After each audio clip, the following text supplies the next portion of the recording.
understand and help me reconstruct. You're using and referring to, and you're going to a Christian college, but you're a Jewish Christian, or help me find even the words for it. Yes, I'm 100% Jewish.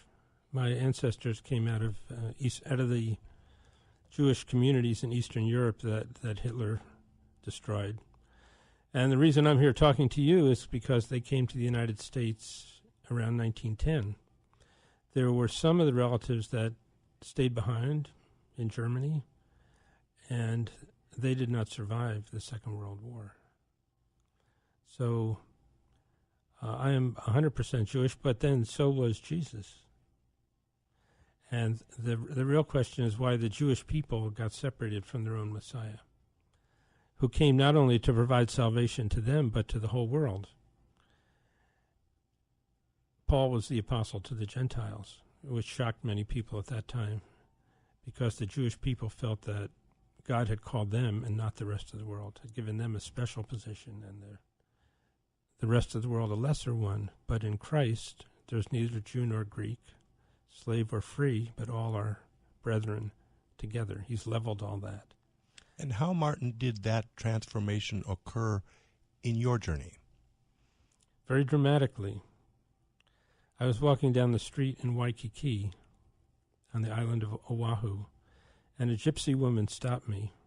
She was plying her trade, looking for people that would give her a little money for telling them what their future might not be. But this gypsy woman was a little different. She had a belief in Jesus. And she sat me down and took out a handkerchief and waved it over me, and she said, "Jesus, take away his sins." Just one little sentence. And that was God's perfect moment. And the Lord came right in. I began to cry. I began to weep. I had this revelation that I was a sinner. So it was a new concept for a Harvard PhD. I had never run across that in my studies. So I went out and got the book that addresses that, called the Bible. When I opened up the Bible, I heard the voice of God speaking to me. When I'm in need of learning, my teacher shall appear, we never know what that teacher is going to look like, or what the form will be, or what the message will be, do we? Well, I was Jewish. I would never walk into a church. You would never have set yourself up. It had to happen out in the real world. And in a fashion like that, I think that's a really great story, Martin. Truths come to us, and it's sometimes it's cleverly disguised to get to us, I'm guessing. It's God's mercy. He says, "I'll have mercy on whom I will have mercy." So, because I'm going to the 10,000 Lakes Festival, Martin, when does law school start for you? August 17th. So you're leaving town when? Within a couple weeks. Are you going to have some sorts of send-offs, or how are you going to? What kind of a celebration or activities are focused around your imminent departure? If anyone would like to come and say goodbye face to face, there's going to be an open house at the Settle Inn. It's a new hotel on 23rd Avenue South, just south of I-94 off 45th Street. Tuesday night from 7 to 10. Tuesday night, what's the date of that? 28th. Tuesday the 28th. So that's put it on your calendar. I'm sure there's lots of folks out there, Martin, who would be interested in doing that. So let's go back to, I've heard this story once before, and for the sake of posterity, Martin, tell us how you came to Fargo and what brought you here.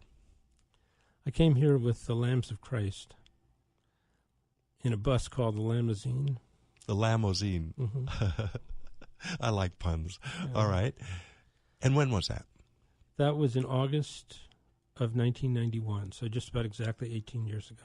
And you were, was this a new path for you, that calling? Was this your first journey out somewhere, or had you been going to other places with the Lambs of Christ before Fargo? Help me get a little better picture, Martin.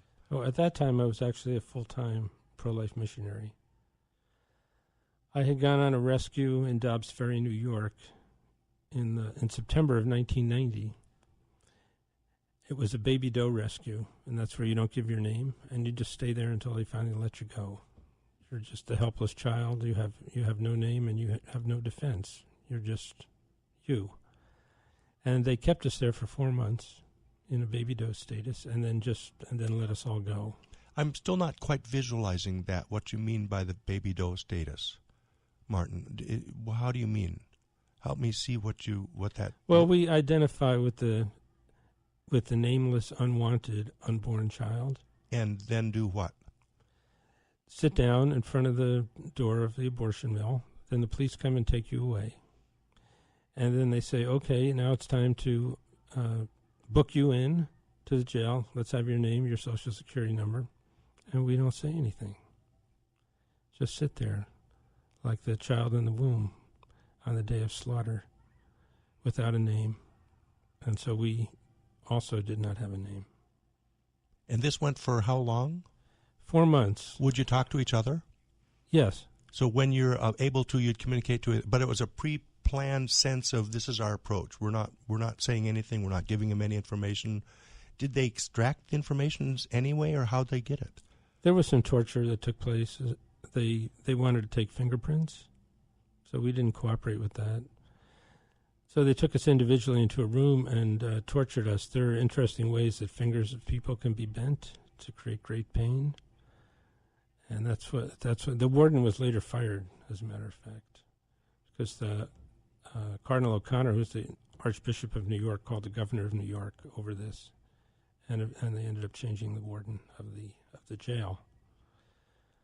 But we pretty much remained in baby doe status for 4 months, and because we wouldn't walk to court, they wouldn't carry us to court, and it was a standoff. Okay, you can stay in jail as long as you like. But eventually they relented, and we were all let out anonymously as we had come in. So that was prior to Fargo. Then shortly thereafter, Martin, you came in the limousine to Fargo? Right. As a result of that, I lost my job and also my apartment. So then I was just a full-time pro-life missionary for whatever would happen. And one day the limousine came along, took us out to Fargo. And what year was that again? 91. 91. So you came here, and what type of... You'd never been here before at all? I had never been in North Dakota. What was your impression of what you were going into? Just another rescue. We'd get arrested and probably get out in a week or two. And then we'd all go back home. And you came here, and your activities did get you arrested. Remind me what you were you attaching yourselves to cars or something like that, Martin? No, I wasn't that skillful, John. Okay. I made the attempt, but I was pulled out before I could. So they arrested you pretty fast. Yes. You and how many others? 15 or 20. And you landed and stayed in jail for quite a while, didn't you? Yeah, so we had a trial where there was a deal, like 3 months, and you give your names. And everyone agreed, but I didn't. So they kept me in. And we had another one of these standoffs, only we had it out here. And I spent a winter in the Cass County Jail, about 4 months, December through March. And if I recall, Martin Wishnatsky, when you went into the courtroom, you wouldn't sit up where they wanted you to. You'd sit back in a far corner or something like that. You didn't participate in the traditional, or describe that to me. Yeah, they finally brought me in for trial. They wheeled me in picked me up, put me in a wheelchair, and wheeled me in to the court.